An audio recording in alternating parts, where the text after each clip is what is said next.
बिस्मिल्लाहिर्रहमानिर्रहीम। अस्सलाम वालेकुम नादरीन, आप यूट्यूब चैनल देख रहे हैं। मैं इमरान खान हूँ। नादरीन, मैंने वैसे ही एक दिन सोचा था कि अलीम खान के ख़िलाफ़ कभी कोई ज़्यादा बात करूँगा नहीं। उसकी वजह यह है कि अलीम खान ने मुझे एक दिन नौकरी से निकाला था और उसके बाद मैंने सोचा कि अगर मैंने कभी इसके ख़िलाफ़ कोई प्रोग्राम किया या कोई स्पेशल बात की तो ऐसा है शायद कि मैं ज़ाती तौर पर गुस्से में हूँ और मेरी इसने रोज़गार मेरे से छीना था और मेरे साथ ज़्यादती की थी, कहीं बदला ना हो जाए। मैं इस मामले में मोहतात रहता हूँ। लेकिन अभी जो इस शख्स ने किया है, मुझे इसके बारे में अब बात करनी पड़ेगी और वो सारा कुछ बताना पड़ेगा जो इस आदमी ने किया है। नंबर एक तो ये है नादरीन कि ये एक प्रोपेगेंडा फैलाया जा रहा है कि लाहौर में इमरान खान साहब रावी पे कुछ शहर बनाना चाह रहे थे और उसमें अब ये प्रोपेगेंडा किया जा रहा है कि ये वही सारा प्रोजेक्ट है जो अब डूब रहा है। तो आप याद रखें कि इमरान खान साहब ने रूडा बनाया था जो अभी भी मौजूद है, रावी अर्बन डेवलपमेंट, ये एक पूरा प्रोजेक्ट था। तो ये जो अथॉरिटी बनाई थी इमरान खान साहब ने, और इसने एक नया शहर ऐसी जगह पे बनाना था और बहुत सारी डेवलपमेंट थी। इसमें दरिया को जो है वो झील में कन्वर्ट करना था, बहुत बड़ी बड़ी झीलें बननी थी कि इजाफी पानी वहाँ पे स्टोर हो जाता। उसके अलावा इन्होंने वहाँ पे मल्टी स्टोरी बिल्डिंग्स भी बनानी थी और जंगलात भी लगाने थे और जो माहौल है उसको भी महफूज रखना था। और जो ऊंचे इलाके हैं, जो रावी के वो वाले बैंक्स हैं जो ऊंचे हैं, वो दरिया के पेट को खुला छोड़ते हुए उसके बाहर जो है वो इन्होंने तामीरात करनी थी।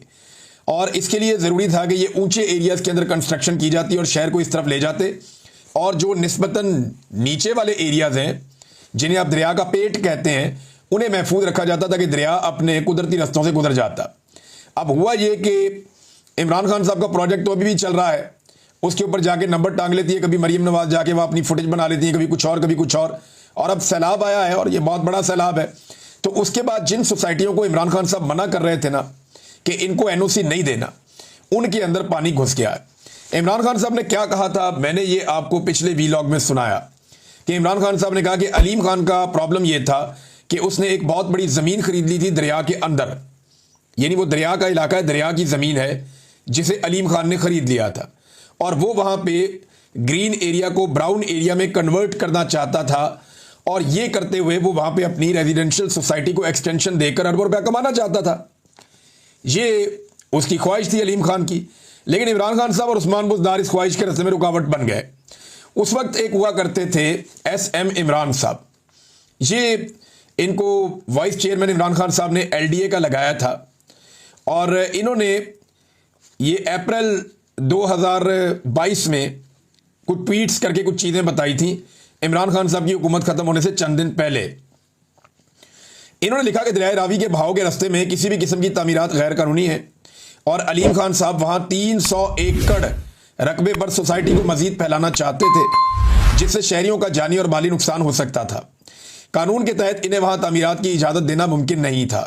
बतौर वाइस चेयरमैन LDA मेरे पास कई बार अलीम खान साहब का खिलाफ ज़ाब्ता रिवर बेड में, ये जो दरिया के अंदर तामीरात की इजाज़त का केस आया जो मैंने प्रेशर के बावजूद मंजूर नहीं किया।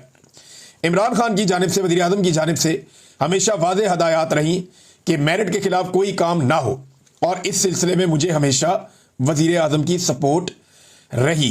ये SM इमरान साहब, मैं इन्हें बड़ी अच्छी तरह जानता हूँ, ये बड़े काबिल आदमी हैं और इन्होंने अलीम खान के खिलाफ ये स्टेटमेंट दिया था कि अलीम खान दरिया के अंदर सोसाइटी बनाना चाहता है और वो हम उसको नहीं बनाने देंगे, क्योंकि इमरान खान साहब ने कहा था कि कानून के खिलाफ कुछ नहीं करना। और उस दौर में एक बंदे को ट्रांसफ़र भी करवाया गया, कई बंदों के ऊपर उन्होंने चढ़ाई भी की, लेकिन इमरान खान माने नहीं। फिर जनाब उस्मान बुज़दार की हुकूमत गिरा दी गई। हमजा शहबाज की भी यहाँ पे आसपास कुछ मिलते जुलते लोगों की, उनके करीबी लोगों की वहाँ ज़मीनें और भी थी। तो अभी हमजा शहबाज ये करने वाले थे कि उनकी हुकूमत गिर गई। फिर आ गए परवेज़ इलाही साहब और इमरान खान साहब के होते हुए तो परवेज़ इलाही साहब भी ये नहीं कर सकते थे, लिहाजा फिर इन्हें इंतज़ार करना पड़ा। और जब मरीम नवाज वज़ीर आला पंजाब बनी तो अलीम खान को उन्होंने वो NOC दे दिया जिस NOC के लिए अलीम खान मारे मारे फिर रहे थे। अलीम खान साहब एक दिन उतरे लाहौर एयरपोर्ट पे और इमरान खान साहब की हुकूमत गिरने से पहले वो पहुंचे सब्तैन खान के पास। सब्तैन खान साहब वो शख्सियत है जो इमरान खान साहब के बहुत करीबी दोस्तों में से एक हैं। वो उनके पास पहुंचे और बड़ा उनका साथ रहा इमरान खान साहब के साथ, लेकिन अब वैसे नहीं है क्योंकि वो भी कंप्रोमाइज़ बाद में उनको होना पड़ा, उनके हालात ऐसे हो गए। सब्तैन खान साहब के बाद ये उनके घर जाते हैं और जाकर कहते हैं कि वक्त आ गया इमरान खान से बदला लेने का। इमरान खान के दौर में मैं भी गिरफ्तार हुआ हूँ और अंदर गया हूँ और आप भी गिरफ्तार हुए और अंदर गए हैं, आओ मिलकर इमरान खान से बदला लेते हैं और पंजाब हुकूमत भी गिराते हैं और वफाकी हुकूमत भी गिराने में मदद करते हैं। तो उस वक्त सब्तैन खान ने इस बात से इनकार कर दिया था। अलीम खान का जो रियल इशू था वो उनकी सोसाइटी थी। वो ये चाहते थे कि कुछ भी करके उन्हें ये 300 एकड़ बेचने की इजाज़त मिल जाए, वो यहाँ पे चाइना कटिंग करें, यहाँ पे सड़कें बनाएं, यहाँ पे रास्ते निकालें और प्लॉटिंग करके लोगों को बेच दें। ये ज़्यादातर ओवरसीज पाकिस्तानियों को बेचने की कोशिश की गई। अब मरियम नवाज की हुकूमत आई तो उन्होंने हुकूमत में आते ही फौरी तौर पे ये एनओसी जारी कर दिया अलीम खान को। अलीम खान साहब को एनओसी जारी हुआ और दरिया के अंदर पूरी एक सोसाइटी बन गई। अब जब भी कभी बारिशें होनी थी या दरिया में पानी बढ़ना था तो उसका नतीजा यही निकलना था। अब मैं हैरान हो रहा था कि गुज़िश्ता 1-2 दिन से अलीम खान दरिया रावी पे क्या कर रहे हैं, उनकी तो ये वजारत ही नहीं है। वो तो फेडरल मिनिस्टर कम्युनिकेशन वो उधर है, लेकिन वो ये सड़कें वड़के मामला तो पूरे पाकिस्तान के खराब हैं। जो ज्यादा मामला खराब है वो खैबर पख्तूनख्वा में हुए हैं। अभी चित्राल में बहुत बुरी हालत है, हालत जो है वो गिलगित बल्तिस्तान की आपके सामने है, फिर नीचे बहुत सारे पंजाब के और जाके। लेकिन ये बंदा रावी पे क्या कर रहा है लगातार 2 दिन से, तो अब बात समझ आ रही है ये बंदा रावी पे क्या कर रहा था। इसके बारे में एक खवातीन है कुछ बता रही हैं, जरा ये सुने। एक खातून तो बदवाएं दे रही है, लेकिन ये जरा खवातीन की आप बातें सुने। उन्होंने क्या क्लेम किया कि रावी के ऊपर इन्होंने कितना बड़ा जुल्म किया, ये सुने खवातीन को अब क्या बता रही है।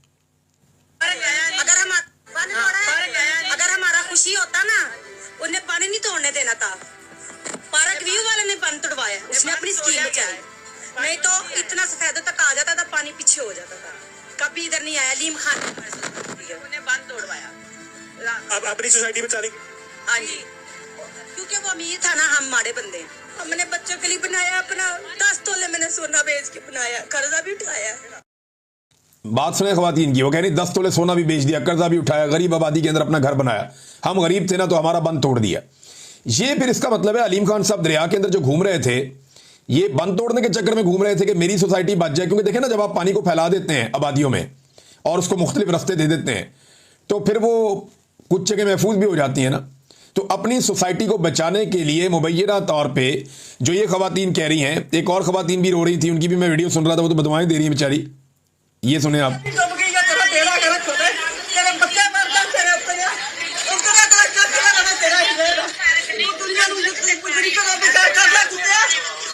ये खातून जो है वो बुरा भला कह रही हैं, बददुआएं दे रही हैं, इनका भी घर भीग गया और जो इनका घर बह गया।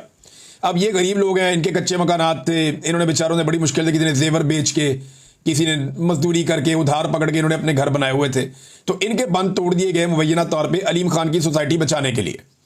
सोसाइटी फिर भी नहीं बची और क्लेम उन्होंने किया जनाब कि हमारी सोसाइटी के अंदर कुछ भी नहीं हो रहा, आप लोग अपनी सोसाइटी के अंदर मौजूद रहें। और फिर जिस तरह उसके अंदर पानी दाखिल हुआ, पहली इतला ये आई कि जब सरकार को पता चला कि ये सोसाइटी डूबने वाली है तो उन्होंने वहाँ पे अनाउंसमेंट करवाई सरकारी बंदे भेजकर। तो उन सरकारी बंदों को इन्होंने डरा धमका के और उनके साथ बदतमीजी करके उनको अपनी सोसाइटी से बाहर निकाल दिया। और बाद में ये गर्म भी हो गए कि जनाब इन बंदों को ट्रांसफ़र किया जाए। सुना 1-2 लोगों की ट्रांसफ़र भी होगी, वहाँ पर काफ़ी बदतमीजी अलीम खान के लोगों ने की और अलीम खान ने भी इसका बड़ा गुस्सा किया। बाद में बंद वगैरह तोड़वा के इन्होंने अपनी सोसाइटी बचाने की कोशिश की, लेकिन सोसाइटी के साथ जो हुआ वो आपको बाद में बताता हूं और दिखाता भी हूं आपको। पहले आप ये देखें कि अलीम खान क्या क्लेम कर रहे हैं एक खुश्क जगह पे खड़े होकर दरिया के किनारे। जरा ये सुने आप। जितने भी बंद बनाए गए हैं बड़े महफूज हैं और अल्लाह का शुक्र है कि किसी एक शख्स को भी यहाँ से नकल मकानी नहीं करनी पड़ी और तमाम लोग जो हैं वो बड़े सुकून के साथ अपने घरों में सो रहे हैं, जिन्होंने यहाँ के लिए बहुत सारी बातें की थी कि पार्कों में बड़ा खतरा है, पार्कों में ये हो गया वो हो गया। अल्लाह का शुक्र है अल्हम्दुलिल्लाह पार्कों को महफूज रखा। बड़ी लंबी चौड़ी बात है। वो कहते हैं जी कोई एक बंद भी नहीं टूटा, कोई थोड़ा सा पानी भी नहीं आया, कोई एक बंदा भी आया उसने नकल मकानी नहीं की। अब जरा ये आप देखें, कश्तियाँ चल रही हैं पार्क व्यू के अंदर, लोग नकल मकानी कर रहे हैं। पार्क व्यू की गलियों में कश्तियाँ चल रही हैं, लोगों ने ड्रोन फुटेज बना बना के भेजी है कि आधी सोसाइटी डूब गई है और जितना एरिया पार्क व्यू का बनाया गया था दरिया के अंदर वो सारा का सारा डूब गया है। इमरान खान का विजन था कि ये काम नहीं करने देना, लेकिन क्योंकि अलीम खान ने मिलिट्री एस्टेब्लिशमेंट के साथ मिलकर मदद की और इमरान खान की हुकूमत को गिराया अपनी इस सोसाइटी के लिए, और बाद में वादे के मुताबिक मरियम नवाज ने आते ही अलीम खान साहब को एनओसी दिया दरिया के अंदर सोसाइटी बनाने का, मुबैना तौर पे जो सर्कुलेट भी कर रहा है और खुद सोसाइटी का उसके ऊपर वो लेटर पैड है जिसके ऊपर लिखा हुआ है। तो अब मामला ये है कि किसको पूछा जाएगा, कौन पूछेगा। पहला सवाल तो ये है, जो बड़े सवालात अब खड़े हो गए हैं इस मामले को लेकर। जो सबसे पहला और बड़ा सवाल है वो ये है कि एनओसी क्यों अप्लाई किया गया दरिया के अंदर। इमरान खान के दौर में भी किया गया ना, बाद में भी किया गया, क्यों अप्लाई किया, किसने किया। नंबर 2, एनओसी किसने दिया और क्यों दिया। मरीम नवाज के दौर में दिया गया। फिर किसने कितना माल बनाया ये भी देखा जाए। इस एनओसी के बाद कितने प्लॉट बेचे और किस कीमत पे बेचे ये भी पता किया जाए। और ये जो नुकसान हुआ है पाकिस्तानियों का ये कौन पूरा करेगा। और अगला सवाल ये है कि क्या ये सोसाइटी अब यहां पे कायम रहनी चाहिए। ना सिर्फ ये सोसाइटी बल्कि बहुत सारी और सोसाइटी भी बनी हुई है, खाली अलीम खान नहीं है, और बहुत बड़े बड़े मगरमच्छ हैं जिनकी पूरी पूरी सोसाइटियां पानी के नीचे आ गई हैं, क्योंकि उन्होंने सोसाइटियां बनाई ही दरिया के अंदर थी। ये सोसाइटियां दरिया के बाहर थी ही नहीं। भाई दरिया के बाहर होती तो बच जाती। अब एक चीज है ही दरिया के अंदर, तो जब भी दरिया में पानी आएगा तो पानी तो अपने रास्ते से गुजरेगा। इन्होंने बंद छत बनाया, कह रहे हैं बड़े मजबूत बंद बनाए। वो बंद मैं देख रहा था मट्टी से कईयों के साथ, और वो मशीनें लगा के तो वो ये बंद बना रहे हैं। मट्टी का बंद भी कभी पानी के आगे रुका है, और वो भी कच्ची मट्टी का, ताज़ा मट्टी का बंद वहां पे लगा रहे हैं कि जनाब हम पानी को रोक लेंगे, तो पानी तो नहीं रुकता ऐसे, और ना पानी ऐसे रुका है। अब जो मनाजिर नजर आ रहे हैं, लोग चले गए ड्रोन कैमरे लेकर। जब अलीम खान ने स्टेटमेंट दिया उन्होंने अंदर से वीडियोस बना के दिखाई। उन्होंने कहा देखें जी ये क्या हालात है पार्क व्यू के, और सारी की सारी सोसाइटी डूबी हुई है। अब नाज़रीन बड़ा सवाल यह है कि एनओसी कैंसिल होना चाहिए, इन माफियाज के नाम जो है ईसीएल में डलने चाहिए, इन्हें फौरी तौर पे गिरफ्तार किया जाना चाहिए, लोगों के प्लाटों के और घरों के पैसे सूद समेत उन्हें वापस दिलवाने चाहिए ताकि वो महफूज जगह पे जाके अपनी इन्वेस्टमेंट करें। इतने पैसों में वो डीएचए में प्लॉट लेके वहां घर बना सकते हैं, लिहाजा डीएचए का भी फायदा हो जाएगा। जरा वो ये सोच लें। तो इन लोगों के जो हैं वो पैसे वापस दिलवाए जाएं। अगर देखें मलिक रियाज पे गुस्सा इसी बात का है ना कि वो इमरान खान के खिलाफ गवाही नहीं दे रहा, और इस बात पे अलीम खान पे नजर करम है कि वो इमरान खान के खिलाफ जो मर्जी आप उससे करवा लेते हैं। लेकिन एस्टेब्लिशमेंट ये बात सोचे कि क्या पाकिस्तान को उन्होंने सिर्फ इमरान खान की जात पे रख के चलाना है, इसी बुनियाद पे आपने फैसला करना है। इतनी बड़ी ज्यादती तो बैरियर टाउन ने भी नहीं की जो इन्होंने पार्क व्यू वालों ने कर दिया आवाम के साथ, और दरिया के अंदर ही प्लाट बांट दिए इन्होंने, और दरिया जब आया अपने रास्ते के ऊपर तो घर सारे लोगों के बीच में बह रहे हैं। लोगों की गाड़ियां, कीमती सामान, वो सारा इनसे सूद समेत पैसा लेकर अवाम को वापस किया जाए, इन्हें गिरफ्तार। कोई भी मुल्क होता ना जहां कानून होता, थोड़ा सा भी ये आइन होता, तो वहां पे अलीम खान इस वक्त जेल में होता, और बहुत सारे ऐसे लोग और भी इस वक्त जेल के अंदर होते। लेकिन देखिएगा ये माफिया इस मामले को कैसे हैंडल करता है, ये आने वाले वक्त में आपको दिखाई दे जाएगा। नाज़रीन जो टिकटॉकर्स ने किया वो अब साबित होना शुरू हो गया, यानी इन्होंने किश्तियां चला चला के बेड़ा गर्क कर दिया, और हेलीकॉप्टरों पे, कश्तियों पे, जो मैंने आपसे कहा था ना ये उसी ट्रैक पे जा रहे हैं। अब तस्वीर बनाने के लिए सैलाब से 10 किलोमीटर दूर एक इलाका है, गांव, ये वहां पहुंचे हैं। मैंने वहां पे भेजे हैं डिजिटल मीडिया के लड़के, और वो लोग बताएंगे आने वाले घंटों में कि जिन लोगों को ये मिले उनके साथ इन्होंने क्या किया और वो लोग कहां से इकट्ठे किए गए। सारी तफसीलात वहां से भी आ जाएंगी। डिजिटल मीडिया रिपोर्ट कर रहा है, वरना रवायती मीडिया तो इस वक्त डरा हुआ है कि पता नहीं एस्टेब्लिशमेंट उन्हें खा जाएगी या उनके साथ उनको उठा के मुंह में डाल लेगी अगर उन्होंने सच बोला या आवाम की मिजरीज दिखाई या आवाम की जो बुरी हालत है वो इस वक्त उन्होंने दिखाई, तो पता नहीं पाकिस्तान की एस्टेब्लिशमेंट उठा के उन्हें अपने मुंह में डाल के चबा जाएगी। मीडिया तो ऐसे डरा हुआ है। लेकिन डिजिटल मीडिया के जो नौजवान हैं उन्हें मैं सैल्यूट पेश करता हूँ, ज़बरदस्त काम कर रहे हैं, हर जगह पे जा रहे हैं और जाकर हर जगह पे एक्सपोज कर रहे हैं हुकूमत को। और हुकूमत का अगर बस चलता ना वो तो बताते सैलाब आया ही नहीं है, या वो सारा कुछ इंडिया के खाते में डाल के सेलेक्टिव फोटोज लगा के वो साबित करते कि उन्होंने सबसे बड़ी कुर्बानी दी है। देखिए पाकपतन के अंदर दरियाए सतलुज की वजह से बहुत बड़ी नकल मकानी हो रही है, कसूर में भी ये हो रहा है, वजीराबाद के हालात खराब हैं, दीगर कई जनूबी पंजाब के इलाके हैं वहां पर बहुत खौफ व रात जो है वो बढ़ता जा रहा है। हुकूमती जो आदाद शुमार आते हैं वो भी ठीक नहीं आते। हुकूमत ने रात को कहा पानी उतर रहा है, सुबह लोग वापस गए तो पानी दोबारा चढ़ रहा था, तो हुकूमत के पास भी सही मालूमात नहीं है। ख्वाजा आसिफ साहब ने जब ये कहा कि इंडिया का कसूर नहीं है और ये अभी जारहियत मैं इसे इंडिया की नहीं समझता, तो अब मेरे ख्याल में ये फैसला कर लिया गया है कि इसे फाइनली भारत की आबी जारहियत कहा जाएगा और तमाम नाकामियों का मलबा जो है वो भारत में डालने की कोशिश की जाएगी। अब तक पंजाब में लगभग 1800 देहात मुकम्मल तौर पे डूब गए हैं और ये बहुत बड़े बड़े रकबे हैं देहातों के, और इनमें बहुत बड़े पैमाने पर फसलें डूब गई हैं। लगभग 20-25% का नुकसान फसलों का अब तक हो गया है। 15 लाख से जायद अफराद तकरीबन अब तक मुतासिर हो चुके हैं और ये सिलसिला अभी भी जारी है, जबकि टिकटॉकर्स को टिकटॉक्स बनाने के अलावा और कोई काम याद नहीं है। ये जहां पे मरियम नवाज साहबा गई थी वहां पे मीडिया गया, जाके लोगों से पूछा, उन्होंने कहा जी हमें तो टके की मदद नहीं मिली, हमें तो रेस्क्यू भी नहीं किया जा रहा।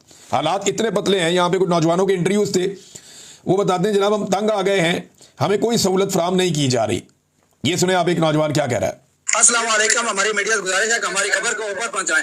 ऐसे साहब और हमारे रांझा के मीडिया वाले खुद कश्ती पे बैठ के झूठे ले रहे हैं और 2-3 बंदे बैठे हैं रेस्क्यू वाले, लेकिन वो 15-16 बैठे हुए हैं। हमारी बीवियों ने इतनी मिन्नतें की हैं लेकिन वो बिठा रहे उल्टा गाली निकालते हैं और कहते हैं हमें FIR दे देनी है आपके खिलाफ। देखें जी वो कह रहे हैं जी हम आप पे FIR दे देंगे अगर बात करोगे तो। और 15-16 बंदे इंतजामिया के झूले ले रहे हैं कश्तियों के अंदर, अपने टिकटॉक्स बना रहे हैं, और वो जो है क्या नाम है अवाम, वो कहती है हमें बिठाओ तो उनको धमकी दी जाती है जी आपके ऊपर हम FIR करवा देंगे, मुकदमा दर्ज करवा देंगे।